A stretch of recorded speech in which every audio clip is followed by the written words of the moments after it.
So ఈ class లో మనము స్పేస్ టెక్నాలజీలో ఉన్నటువంటి ఐఆర్ఎస్ వ్యవస్థ గురించి మనం తెలుసుకుందాం. ఐఆర్ఎస్ వ్యవస్థ. సో ఫస్ట్ ఆఫ్ ఆల్ ఈ ఐఆర్ఎస్ వ్యవస్థలో ఇక్కడ రిమోట్ సెన్సింగ్ అంటే ఏంటి, రిమోట్ సెన్సింగ్, అదే విధంగా ఈ రిమోట్ సెన్సింగ్ విధానం అనేది ఏ విధంగా పనిచేస్తుంది, సో వీటితో పాటుగా ఈ రిమోట్ సెన్సింగ్ లో ఉన్నటువంటి ప్రత్యేకతలు, సో అంటే ఈ రిమోట్ సెన్సింగ్ లో ఉన్నటువంటి పరికరాలు అని చెప్పవచ్చు. సో వీటిలో సెన్సార్స్ అనేటివి ఉంటాయి. అసలు ఆ సెన్సార్స్ అంటే ఏంటి, వీటితో పాటుగా సిసిడి డివైస్ అని అంటాం, చార్జర్ కపుల్ డివైస్, అదే విధంగా పాన్ క్రోమాటిక్ కెమెరా, సో ఇటువంటి ఈ పరికరాలు వాటి యొక్క ఉపయోగాలు ఏంటి, అదే విధంగా ఈ రిమోట్ సెన్సింగ్ యొక్క రకాలు, ఎన్ని రకాల రిమోట్ సెన్సింగ్స్ అనేటివి ఉన్నాయి.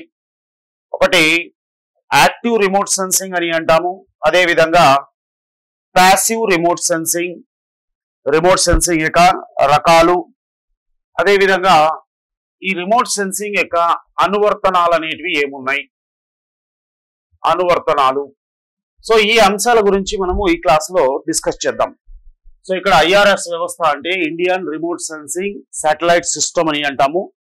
సో ఇందులో మనము రిమోట్ సెన్సింగ్ అనేటువంటి విధానాన్ని ఉపయోగిస్తాం. రిమోట్ సెన్సింగ్ అంటే ఏంటి, ఆ రిమోట్ సెన్సింగ్ విధానం అనేది ఏ ధర్మం పైన ఆధారపడి పనిచేస్తుంది, అదే విధంగా రిమోట్ సెన్సింగ్ ప్రక్రియ యొక్క ప్రత్యేకతలు ఏమున్నాయి అంటే ఈ రిమోట్ సెన్సింగ్ విధానంలో మనం ఎటువంటి పరికరాలను ఉపయోగిస్తున్నాం, సెన్సార్స్, చార్జర్ కపుల్ డివైస్ అని, అదే విధంగా పాన్ క్రోమాటిక్ కెమెరా అని, వీటితో పాటుగా రిమోట్ సెన్సింగ్ లో ఎన్ని రకాల రిమోట్ సెన్సింగ్స్ అనేటివి ఉన్నాయి. సో అందులో యాక్టివ్ రిమోట్ సెన్సింగ్, క్రియాత్మక రిమోట్ సెన్సింగ్, అదే విధంగా ప్యాసివ్ రిమోట్ సెన్సింగ్, స్తబ్దత రిమోట్ సెన్సింగ్, అదే విధంగా ఫైనల్ గా మనం రిమోట్ సెన్సింగ్ యొక్క అనువర్తనాలు, వీటితో పాటుగా మనకు మన ఐఆర్ఎస్ వ్యవస్థలో ఉన్నటువంటి ఉపగ్రహాలు, ప్రస్తుతం మన ఐఆర్ఎస్ వ్యవస్థలో ఏ విధమైనటువంటి ఉపగ్రహాలు పనిచేస్తున్నాయి అనేటువంటి విషయాల గురించి మనము ఈ క్లాస్ లో డిస్కస్ చేయడం అనేది జరుగుతుంది. సో ఫస్ట్ ఆఫ్ ఆల్ మనము రిమోట్ సెన్సింగ్ అంటే ఏంటి, సో ఇక్కడ ఐఆర్ఎస్ అంటున్నాం. ఐఆర్ఎస్ అంటే ఇండియన్ రిమోట్ సెన్సింగ్ శాటిలైట్ అని అర్థం. ఐఆర్ఎస్ అంటే ఇండియన్ రిమోట్ సెన్సింగ్ శాటిలైట్ అని అంటున్నాం. సో రిమోట్ సెన్సింగ్ ఉపగ్రహ వ్యవస్థ అని అంటున్నాం. సో మీకు ఆల్రెడీ మేము ముందు క్లాసులో చెప్పుకున్నాము, మన ఉపగ్రహ వ్యవస్థలు అనేటివి మేజర్ గా మనం రెండు రకాలుగా డివైడ్ చేసుకోవడం జరిగింది. ఒకటి ఇన్సాట్ వ్యవస్థ అని అంటాం, అదే విధంగా ఐఆర్ఎస్ వ్యవస్థ అని అంటున్నాం. ఈ ఇన్సాట్ వ్యవస్థ అనేది కమ్యూనికేషన్ పర్పస్ మనము డెవలప్ చేయడం జరిగింది. అంటే కొన్ని రకాల ఉపగ్రహాలను అంతరిక్షంలోకి పంపించి సమాచార వ్యవస్థను పటిష్టపరచడానికి కోసం ఉద్దేశించినవి అని అర్థం. అదే విధంగా ఐఆర్ఎస్ వ్యవస్థ అని అంటున్నాం, Indian remote sensing satellite system అని అంటున్నాం. దీనిని మనము వనరుల అన్వేషణ లేదా భూ పరిశీలన కోసం కొన్ని రకాల ఉపగ్రహాలను మనము పంపించడం జరిగింది. దీనినే మనము ఐఆర్ఎస్ వ్యవస్థ అని అంటున్నాం. వీటితో పాటుగా నావిగేషన్ వ్యవస్థ అని, అదే విధంగా అంతరిక్ష పరిశోధన కోసం కూడా వివిధ రకాల అంతరిక్ష యాత్రలు కూడా చేపట్టడం జరిగింది. చంద్రయాన్ 1, 2, అదే విధంగా మార్స్ ఆర్బిటాల్ మిషన్, ఆస్ట్రోసాట్, ఇలాంటి ఉపగ్రహాలు కూడా పంపించడం జరిగింది. సో ఇది మనం ఇంతకుముందు క్లాసెస్ లో తెలుసుకుందాం. ఇప్పుడు ప్రస్తుతానికి మనం ఐఆర్ఎస్ వ్యవస్థ అంటే ఏంటి, ఈ రిమోట్ సెన్సింగ్ విధానం అనేది ఏ విధంగా పనిచేస్తుంది అనేటువంటి విషయాలను తెలుసుకుంటే, ఇక్కడ ఐఆర్ఎస్ అంటే Indian remote sensing satellite system అని అంటున్నాము. ఈ ఐఆర్ఎస్ వ్యవస్థను మనము 1988వ సంవత్సరంలో వనరుల అన్వేషణ కోసము మనము భారతదేశ సరిహద్దులలో, భారతదేశ భూపరిధిలో ఉన్నటువంటి వివిధ రకాలైనటువంటి వనరులు, అంటే నీటి వనరులు అనేటివి ఏ విధంగా ఉన్నాయి, నేల సారవంతం ఏ విధంగా ఉంది, వ్యవసాయ అభివృద్ధి కావచ్చు, గ్రామీణాభివృద్ధి కావచ్చు, పట్టణాభివృద్ధి కోసము, అదే విధంగా మిలిటరీ అవసరాల కోసం, వీటన్నింటి కోసం మనము ఒక ప్రత్యేకంగా ఒక ఉపగ్రహ వ్యవస్థ అనేది ఉండాలనేటువంటి ఉద్దేశంతో మనం ఈ రిమోట్ సెన్సింగ్ వ్యవస్థను ఏర్పాటు చేసుకోవడం అనేది జరిగింది. సో ఫస్ట్ ఆఫ్ ఆల్ ఇక్కడ మనకు రిమోట్ సెన్సింగ్ వ్యవస్థ అంటే ఏంటి, అసలు రిమోట్ సెన్సింగ్ అంటే ఏంటి, రిమోట్ సెన్సింగ్ అంటే మనం ఏదైనా ఒక వస్తువుని భౌతికంగా తాకకుండా ఆ వస్తువు ప్రదర్శించేటువంటి లక్షణాలను ఆధారంగా చేసుకొని ఆ వస్తువు యొక్క ఉనికిని గుర్తించడం. ఓకే, సే ఫర్ ఎగ్జాంపుల్ ఇప్పుడు చూడండి, ఇప్పుడు ఏదైనా ఒక వస్తువు ఉందనుకోండి, ఈ వస్తువును మనం టచ్ చేయకుండా భౌతికంగా తాకకుండా ఆ వస్తువు ఎంత దూరంలో ఉంది, ఏ విధమైనటువంటి వస్తువు అది, ఏ విధమైనటువంటి ఆకార రూపాలను కలిగి ఉంది అనేటువంటి విషయాలను మనము ఆ వస్తువు గుర్తించడం జరుగుతుంది. అంటే ఏదైనా ఒక వస్తువును భౌతికంగా తాకకుండా ఆ వస్తువు యొక్క ఉనికిని గుర్తించడం, అంటే ఆ వస్తువు ప్రదర్శించేటువంటి లక్షణాలను ఆధారంగా మనం దాన్ని గుర్తించడం. సింపుల్ గా మీకు అర్థం చేసుకోవడానికి ఒక విషయం చెప్తాను. ఇప్పుడు ఫర్ ఎగ్జాంపుల్ మనము మన కెమెరా తీసుకొని ఫోటో తీస్తున్నాం. ఆ కెమెరా తీసుకొని ఫోటో తీయడానికి ఫిజికల్ గా మనం ఆబ్జెక్ట్ ని టచ్ చేయాల్సినటువంటి అవసరం లేదు కదా. జస్ట్ మనం కొన్ని రకాల కిరణాలను పంపించి ఆ కెమెరా ద్వారా ఆ వస్తువు యొక్క ఉనికిని గుర్తిస్తున్నాం. దానినే మనం రిమోట్ సెన్సింగ్ అని చెప్పవచ్చు. ఇది ఒక బెస్ట్ ఎగ్జాంపుల్ మనం అర్థం చేసుకోవడానికి కోసం. అంటే ఒక ఫిల్మ్ ఫోటోగ్రఫీ లేదా కెమెరా ద్వారా మనం ఒక ఇమేజ్ ని క్యాప్చర్ చేయడం అనేది కూడా ఒక రిమోట్ సెన్సింగ్ ప్రక్రియ ద్వారా పనిచేసేటువంటిదే. సింపుల్ గా మీరు అర్థం చేసుకోండి. ఏదైనా ఒక వస్తువుని భౌతికంగా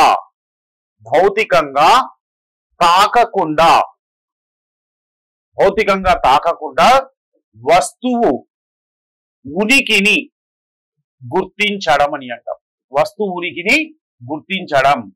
the acquisition of information of an object without making any physical contact with the object, that is called as a remote sensing అని అంటున్నాం. అంటే ఈ రిమోట్ సెన్సింగ్ ప్రక్రియ అనేది వస్తువులకు ఉండేటువంటి భౌతిక ధర్మాలపైన ఆధారపడి పనిచేస్తుంది అని చెప్పిన. అంటే ఈ వస్తువులు ప్రదర్శించేటువంటి పరావర్తన ధర్మం అని అంటున్నాం. పరావర్తన ధర్మం, ఈ పాయింట్ గుర్తుపెట్టుకోవాలా, వెరీ వెరీ ఇంపార్టెంట్ అండి. Based on the reflection. So remote sensing వస్తువులకు ఉండేటువంటి పరావర్తన ధర్మం పైన ఆధారపడి పనిచేస్తుంది అంటున్నాం. ఏంటిది పరావర్తన ధర్మం అంటే? సపోజ్ చూడండి, ఇది ఒక వస్తువు అనుకుందాం. ఇక్కడ ఇది ఒక వస్తువు అనుకుందాం. ఈ వస్తువు పైన మనకు కాంతి పడింది. ఇలా ఈ కాంతి పడింది, ఇన్సిడెంట్ లైట్ అని అంటున్నాం. సో కాంతి కిరణాలు పడ్డాయి. ఈ కాంతి కిరణాలను వస్తువు కొంతవరకు గ్రహించుకుంటుంది. ఆ కొన్ని కాంతి కిరణాలు అంటే కొంత శక్తి కాంతి రూపంలో ఉంది అనుకుందాం. ఈ శక్తిని ఈ వస్తువు గ్రహించుకొని మిగిలినటువంటి కాంతిని తిరిగి అది పరావర్తనం చెందిస్తుంది. సో దీన్ని రిఫ్లెక్షన్ అని అంటున్నాం. అంటే ఇక్కడ రిమోట్ సెన్సింగ్ అనేది వస్తువు ప్రదర్శించేటువంటి ఈ పరావర్తన ధర్మం పైన రిఫ్లెక్షన్ అనేటువంటి ఫిజికల్ ప్రాపర్టీ పైన ఆధారపడి ఈ రిమోట్ సెన్సింగ్ విధానం అనేది పనిచేయడం జరుగుతుంది. అంటే ఏదైనా ఒక వస్తువు పైన మనము కాంతిని పంపించినప్పుడు ఆ వస్తువు కాంతిలో ఉన్నటువంటి కొంత భాగాన్ని గ్రహించుకుని మిగిలినటువంటి కాంతిని అది పరావర్తనం చెందిస్తుంది. అంటే ఇక్కడ మనకు ఈ వస్తువు పైన పడినటువంటి కాంతి యొక్క తరంగ దైర్ఘ్యం λ1 అని అనుకుందాం.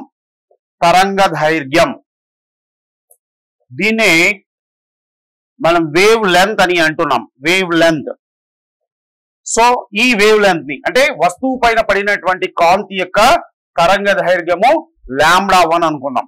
ఆ తర్వాత వస్తువు పరావర్తనం చెందించేటువంటి కాంతి యొక్క తరంగ దైర్ఘ్యం, ఈ కాంతి యొక్క తరంగ దైర్ఘ్యం, పరావర్తనం చెందినటువంటి కాంతి యొక్క తరంగ దైర్ఘ్యము λ2 అని అనుకుందాం. ఓకే, సో ఈ λ1 కు λ2 కు మధ్య ఉన్నటువంటి డిఫరెన్స్ ఉంది కదా, ఆ డిఫరెన్స్ ని బేస్ చేసుకొని ఆ వస్తువు ఎంత దూరంలో ఉంది, ఏ విధమైనటువంటి వస్తువు, ఏ విధంగా అది పరావర్తనం చెందించింది అనేటువంటి విషయాలను మనం గుర్తించడం అనేది జరుగుతుంది. ఈ ప్రక్రియనే మనము రిమోట్ సెన్సింగ్ అని అంటున్నాం. సింపుల్ గా ఒక్కసారి చూడండి. వస్తువులను భౌతికంగా తాకకుండా వస్తువులు ప్రదర్శించేటువంటి భౌతిక లక్షణాలను ఆధారంగా చేసుకొని వస్తువును గుర్తించేటువంటి ప్రక్రియ, దీనినే రిమోట్ సెన్సింగ్ అని అంటారు. The acquisition of information of an object without making any physical contact with the object is called as remote sensing. Remote sensing property is based on remote sensing process is based on the physical property of the objects like reflection. వస్తువులు ప్రదర్శించేటువంటి పరావర్తన ధర్మం పైన ఈ remote sensing విధానం అనేది ఆధారపడుతుంది. So కూడా గుర్తు పెట్టుకోవాలండి మనం. బేసికల్ గా మనకు ఈ రిమోట్ సెన్సింగ్ లో మనకు వివిధ రకాలైనటువంటి కిరణాలు ఉంటాయి.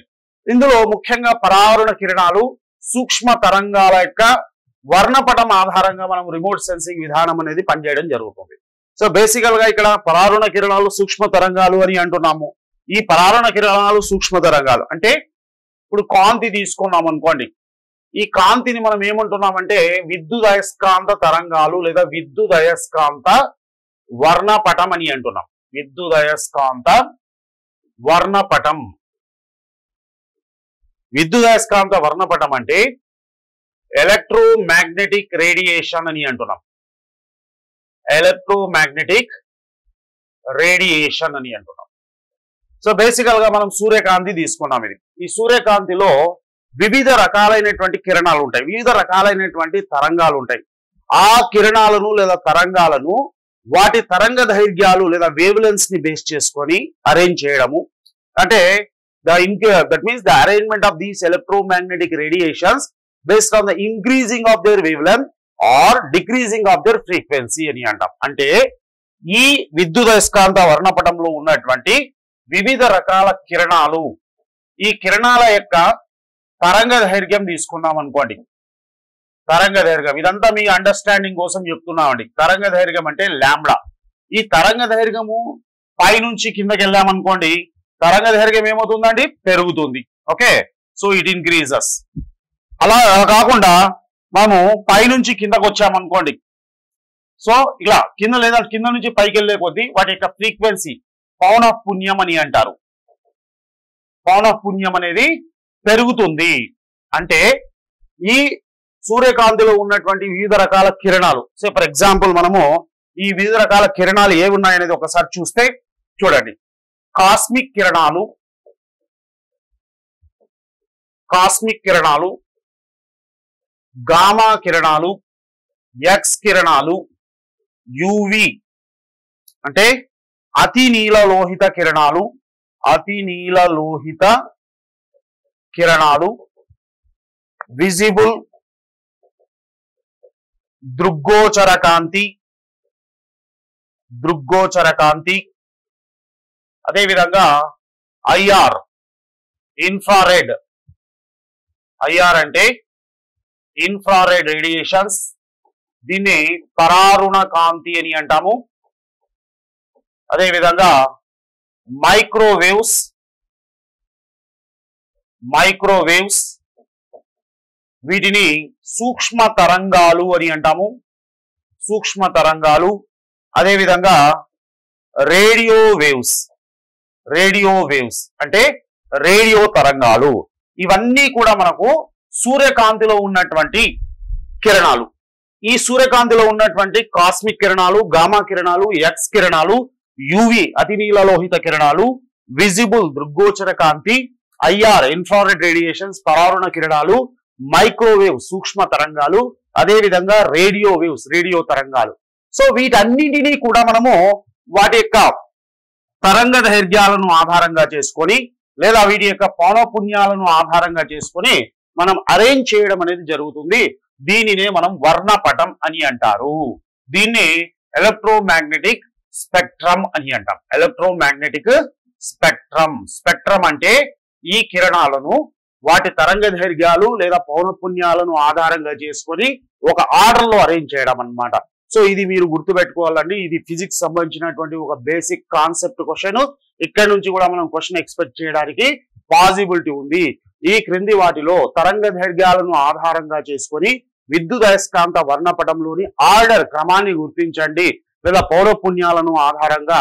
సో ఈ విధంగా మనకు క్వశ్చన్ అడగడానికి పాసిబిలిటీ ఉంది. చూడండి, కాస్మిక్ కిరణాలకు శక్తి పౌనఃపున్యం ఎక్కువ కాబట్టి శక్తి ఎక్కువగా ఉంటుంది, తరంగ దైర్ఘ్యం తక్కువగా ఉంటుంది. అలా పైనుంచి కిందకు వచ్చే కొద్దీ, పైనుంచి ఇలా కిందకు వెళ్లే కొద్దీ మనము వాటి యొక్క తరంగ దైర్ఘ్యం ఏమవుతుంది? పెరుగుతుంది. So the wavelength increases. Cosmic కిరణాలకు తక్కువగా ఉంటుంది, రేడియో తరంగాలకు ఎక్కువగా ఉంటుంది. లేదంటే కింద నుంచి పైకి వెళ్ళామనుకోండి, పౌనఃపున్యం అనేది పెరుగుతుంది అనమాట. అంటే శక్తి అనేది పెరుగుతుంది. పైనుంచి కిందకు వస్తే తరంగ దైర్ఘ్యం పెరుగుతుంది, కింద నుంచి పైకి వెళ్తే పౌనఃపున్యం పెరుగుతుంది. ఇదంతా కన్ఫ్యూజ్ కాకుండా సింపుల్ గా గుర్తుపెట్టుకోండి. కాంతి, సూర్యకాంతిలో వివిధ రకాల తరంగాలు ఉన్నాయి. ఆ తరంగాలను మనము వాటి యొక్క తరంగ దైర్ఘ్యం ద్వారా కానీ లేదు అంటే పౌనఃపున్యము ఆధారంగా చేసుకొని వాటిని ఒక ఆర్డర్ లో అరేంజ్ చేయడం అనేది జరుగుతుంది. ఆ ఆర్డర్ ని మనం ఏమంటామంటే విద్యుదయస్కాంత వర్ణపటం అని అంటారు. ఇప్పుడు ఇందులో మనము ఈ రిమోట్ సెన్సింగ్ విధానంలో ఈ ఇన్ఫ్రారెడ్ రేడియేషన్స్, పరారుణ కాంతి కానీ మైక్రో తరంగాలు, సూక్ష్మ తరంగాలను మనం ముఖ్యంగా యూజ్ చేయడం అనేది జరుగుతుంది. సో రిమోట్ సెన్సింగ్ విధానంలో పరారుణ కాంతి, ఇన్ఫ్రారెడ్ రేడియేషన్స్ లేదా మైక్రో తరంగాల యొక్క వర్ణపటంను ఆధారంగా చేసుకుని వస్తువుల యొక్క జాడను, వస్తువుల యొక్క ఉనికిని గుర్తించడం అనేది జరుగుతుంది. సో దీన్ని మనము విద్యుదయస్కాంత వర్ణపటం అని అంటున్నాం. చూడండి, ఇక్కడ రిమోట్ సెన్సింగ్ లో పరారుణ కాంతి లేదా సూక్ష్మ తరంగాల యొక్క వర్ణపటం ఆధారంగా చేసుకుని వస్తువు యొక్క సమాచార సేకరణ అనేది జరుగుతుంది. అదే విధంగా మనము ఆ వస్తువు యొక్క జాడ గుర్తించిన తర్వాత మనం గ్రహించినటువంటి ఆ సమాచారాన్ని ప్రాసెస్ చేయడానికి కోసము కొన్ని టెక్నాలజీస్ ని ఉపయోగించడం జరుగుతుంది. కొన్ని పరికరాలను లేదా టెక్నాలజీస్ ఉపయోగించడం జరుగుతుంది. వాటినే మనం స్పెక్ట్రోస్కోపీ అని అంటున్నాము. అదే విధంగా మ్యాగ్నెటిక్ రెజొనెన్స్ ఇమేజర్, ఎంఆర్ఐ అని అంటున్నాం. మ్యాగ్నెటిక్ రెజొనెన్స్ ఇమేజర్, జస్ట్ ఈ పదాలు గుర్తుపెట్టుకోండి. స్పెక్ట్రోస్కోపీ మరియు మ్యాగ్నెటిక్ రెజొనెన్స్ ఇమేజర్ అనేటువంటి టెక్నాలజీస్ ని మనము ఉపయోగించడం జరుగుతుంది. అదే విధంగా మనం ఆ సేకరించినటువంటి సమాచారాన్ని తిరిగి మన సిస్టమ్స్ లో మనం ప్రాసెస్ చేయడానికి కోసము వాటికంటూ ఒక ప్రత్యేకమైనటువంటి సాఫ్ట్వేర్ ని ఉపయోగించడం జరుగుతుంది. దీన్నే మ్యాట్లాబ్ అని అంటాము. జస్ట్ ఇది కూడా గుర్తుపెట్టుకోండి. జస్ట్ ఒకసారి రివైజ్ చేద్దాం. చూడండి, రిమోట్ సెన్సింగ్ అంటే ఏంటి? వస్తువులను భౌతికంగా తాకకుండా వస్తువులు ప్రదర్శించేటువంటి లక్షణాలను ఆధారంగా చేసుకుని వస్తువు యొక్క జాడలను, ఉనికిని గుర్తించడం. దీన్ని రిమోట్ సెన్సింగ్ ప్రక్రియ అని అంటారు. ఈ రిమోట్ సెన్సింగ్ విధానంలో విద్యుదయస్కాంత వర్ణపటంలో ఉన్నటువంటి పరారుణ కాంతి, ఇన్ఫ్రారెడ్ రేడియేషన్స్ లేదా మైక్రో తరంగాలు, మైక్రోవేవ్స్ యొక్క వర్ణపటం ఆధారంగా స్పెక్ట్రమ్ ని బేస్ చేసుకుని ఆ వస్తువు యొక్క జాడను మనం గుర్తించడం జరుగుతుంది. మనము తీసుకున్నటువంటి ఆ సమాచారాన్ని మనం ప్రాసెస్ చేయడానికి కోసం మనము వివిధ రకాల టెక్నాలజీస్ ని ఉపయోగిస్తాం. దాన్ని మనం ఆ ఇన్స్ట్రుమెంట్స్ ని స్పెక్ట్రోస్కోపీ అని అంటారు లేదా మ్యాగ్నెటిక్ రెజొనెన్స్ ఇమేజర్ అని అంటాము. ఒక ప్రత్యేకమైనటువంటి సాఫ్ట్వేర్ కూడా డెవలప్ చేయడం జరిగింది. దీన్నే మనము మ్యాట్లాబ్ అని అంటున్నాం. ఇప్పుడు మనము ఈ వస్తువుల యొక్క జాడను గుర్తించడం అంటే ఈ రిమోట్ సెన్సింగ్ విధానాన్ని, ఈ రిమోట్ సెన్సింగ్ ప్రక్రియ కోసము మనం ఏం చేస్తున్నామంటే కొన్ని రకాల ఉపగ్రహాలను ప్రత్యేకంగా అంతరిక్షంలోకి పంపించడం జరుగుతుంది. సో వాటినే మనము IRS ఉపగ్రహాలు అని అంటున్నాం, రిమోట్ సెన్సింగ్ ఉపగ్రహాలు అని అంటున్నాం, లేదా భూ పరిశీలన ఉపగ్రహాలు, అర్త్ అబ్జర్వేషన్ శాటిలైట్స్ అని అంటున్నాము. ఈ రిమోట్ సెన్సింగ్ ఉపగ్రహాలను లేదా IRS ఉపగ్రహాలను లేదా అర్త్ అబ్జర్వేషన్ శాటిలైట్స్, EOS అని అంటున్నాం, అర్త్ అబ్జర్వేషన్ శాటిలైట్స్. వీటిని మనము ఈ భూపరితలం పైన అంతరిక్షంలో ఉన్నటువంటి వివిధ రకాల కక్షలు ఉన్నాయి. మీకు ఇంతకుముందు క్లాసెస్ లో చెప్పింటాను. వివిధ రకాల కక్షలు ఉన్నాయి. లో అర్త్ ఆర్బిట్ అని, భూ దిగువ కక్ష అని, మీడియం అర్త్ ఆర్బిట్, అదే విధంగా sun synchronous orbit, geostationary orbit, భూస్థిర కక్ష అని, ధ్రువ కక్ష అని వివిధ రకాల కక్షలు అనేవి ఉన్నాయి. ముఖ్యంగా మనం ఈ రిమోట్ సెన్సింగ్ ఉపగ్రహాలను ధ్రువ కక్షలోకి అంటే ఈ ధ్రువ కక్ష యొక్క ఎత్తు ఎంత ఉంది ఇది గుర్తుపెట్టుకోవాలా. సో 600 to 1500 కిలోమీటర్స్ ఎత్తులో ఉన్నటువంటి ధ్రువ కక్ష, ఇవి ఉత్తరం నుండి దక్షిణ ధ్రువానికి మనకు ధ్రువ కక్షలో పరిభ్రమిస్తుంటాయి. చూడండి, సపోజ్ ఇది మనకు అర్త్ అనుకుందాం, భూమి అనుకుంటే ఇది భూమధ్య రేఖ. సో ఇవి ధ్రువాలు. ఓకే, ఉత్తర ధ్రువము, దక్షిణ ధ్రువం అనుకుందాం. సో ఇది యాక్సిస్, మనకు అక్షం, భూమి యొక్క అక్షం. ఈ అక్షం గుండా దీర్ఘ వృత్తాకార కక్షలలో ఈ ఉపగ్రహాలు అనేవి పరిభ్రమిస్తూ ఉంటాయి. దీర్ఘ వృత్తాకార కక్షలలో ఇది ఉత్తర ధ్రువము, దక్షిణ ధ్రువం. సో ఇది ఉత్తర ధ్రువం, ఇది దక్షిణ ధ్రువం. చూడండి, ఇప్పుడు మనం ఈ IRS ఉపగ్రహాలు ఏవైతే ఉన్నాయో, IRS ఉపగ్రహాలు, వీటిని మనం రిమోట్ సెన్సింగ్ ఉపగ్రహాలు అని అంటారు. ఈ రిమోట్ సెన్సింగ్ ఉపగ్రహాల్లో ఈ కక్ష యొక్క ఎత్తు ఎంత ఉంటుంది? 600 నుంచి 1500 కిలోమీటర్ల ఎత్తులో ఉన్నటువంటి ఈ కక్షలో ఈ ఉపగ్రహాలు ఉత్తరం నుండి దక్షిణానికి పరిభ్రమిస్తూ ఉంటాయి. ఇలా నార్త్ టు సౌత్ పోల్ అనేది పరిభ్రమిస్తూ ఉంటాయి అన్నమాట. సో వీటిని మనము భూ పరిశీలన కోసం ఓకే లేదా వనరుల అన్వేషణ కోసం మనం ఈ ఉపగ్రహాలను ప్రయోగించడం జరుగుతుంది. ఈ ఉపగ్రహాలను మనము ఏ విధమైనటువంటి రాకెట్స్ ద్వారా మనం ప్రయోగిస్తున్నాము అంటే పిఎస్ఎల్వి అనేటువంటి రాకెట్ ద్వారా. చాలా వరకు మేజర్ గా మనము పిఎస్ఎల్వి అనేటువంటి రాకెట్స్ ద్వారా ఈ ఐఆర్ఎస్ ఉపగ్రహాలను లేదా రిమోట్ సెన్సింగ్ ఉపగ్రహాలను ప్రయోగించడం జరుగుతుంది. సో సింపుల్ గా మీరు గుర్తుపెట్టుకోవాల్సిన పాయింట్, ప్రతి point each and every point is important అండి. ఎందుకంటే మనకు ఫ్యాక్చువల్ గా కూడా ఇన్ఫర్మేషన్ క్వశ్చన్స్ అడగడానికి పాసిబిలిటీ ఉంది. సో మనం భూ పరిశీలన కోసము లేదా రిమోట్ సెన్సింగ్ విధానాన్ని ఉపయోగించుకొని ఉపగ్రహాలను అంతరిక్షంలోకి పంపిస్తున్నాము. వాటిని మనం ఐఆర్ఎస్ ఉపగ్రహాలు అంటారు, ఇండియన్ రిమోట్ సెన్సింగ్ ఉపగ్రహాలు అని అంటారు. ఇవి ఎక్కడ ప్రయోగిస్తున్నాం మనము? భూ ఉపరితలం నుంచి 600 నుంచి 1500 కిలోమీటర్ల ఎత్తులో ఉన్నటువంటి ధ్రువ కక్షలోకి మనము ప్రవేశపెడుతున్నాం. పోలార్ సింక్రోనస్ ఆర్బిట్ అని అంటారు, లేదా సన్ సింక్రోనస్ ఆర్బిట్ అని అంటాం. ఈ ఉపగ్రహాలు ఏ డైరెక్షన్ లో తిరుగుతాయి అంటే ఉత్తరం నుంచి దక్షిణానికి పరిభ్రమిస్తూ ఉంటాయి. వీటిని భూ పరిశీలన కోసం, వనరుల అన్వేషణ కోసం మనం ప్రయోగిస్తున్నాము. వీటిని పిఎస్ఎల్వి అనేటువంటి రాకెట్స్ ద్వారా ప్రయోగించడం జరుగుతుంది. పోలార్ సాటిలైట్ లాంచ్ వెహికల్ అనేటువంటి రాకెట్స్ ద్వారా ప్రయోగించడం అనేది జరుగుతుంది. So each and every point అనేది గుర్తుపెట్టుకోవాలండి. Okay right. సో ఆ తర్వాత మనము చూడండి, ఆ తర్వాత సో ఈ ఐఆర్ఎస్ ఉపగ్రహాలు ఉన్నాయి కదా, ఈ ఐఆర్ఎస్ ఉపగ్రహాలు వీటి యొక్క లక్ష్యాలు ఏంటి, లేదా రిమోట్ సెన్సింగ్ ఉపగ్రహాల యొక్క లక్ష్యాలు? ఓకే, సమగ్ర వనరుల అన్వేషణ అని అంటున్నాం. సమగ్ర వనరుల అన్వేషణ అంటే మన భూమి పైన ఉన్నటువంటి నీరు, ఖనిజాలు,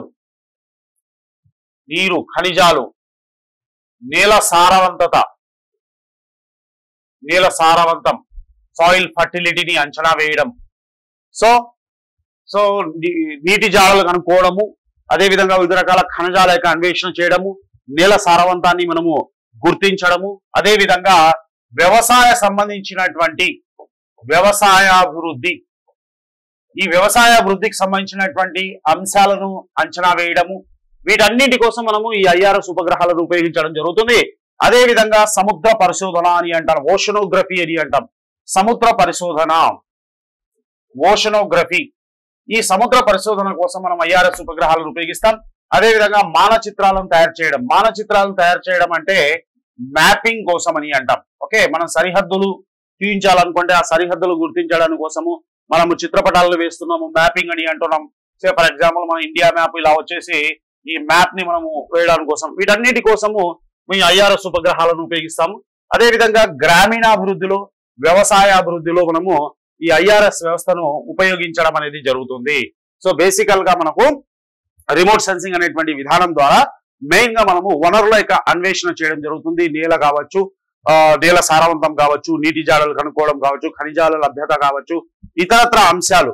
సో అదే విధంగా మనకు సముద్ర అన్వేషణ కోసం సముద్రంలో ఏ విధమైనటువంటి వనరులు ఉన్నాయి, అదే విధంగా మనము ఈ పంట దిగుబడిని అంచనా వేయడం కావచ్చు, అదే విధంగా మనము పంట కోతకు వచ్చేదానికంటే ముందు పంట దిగుబడి ఏ విధంగా ఉంది అనేటువంటి విషయాలను అంచనా వేయడానికి కోసం, అదే విధంగా మనకు అడవులలో జీవ వైవిధ్యం ఎంత ఉంది, జీవ వైవిధ్యం యొక్క డిస్ట్రిబ్యూషన్ అనేది ఏ విధంగా ఉంది అనేటువంటి విషయాలన్నిటిని కనుక్కోవడానికి కోసం మనము ఈ ఐఆర్ఎస్ ఉపగ్రహాలు ఉపయోగిస్తాం. అదే విధంగా మనకు ఈ రూరల్ డెవలప్మెంట్ కావచ్చు, అర్బన్ డెవలప్మెంట్ కావచ్చు, పట్టణ ప్రణాళికలు రూపొందించాలంటే వీటన్నిటి కోసం మనము ఐఆర్ఎస్ ఉపగ్రహ వ్యవస్థ ద్వారా సమాచారాన్ని సేకరించి వాటిని ఉపయోగించడం అనేది జరుగుతుంది.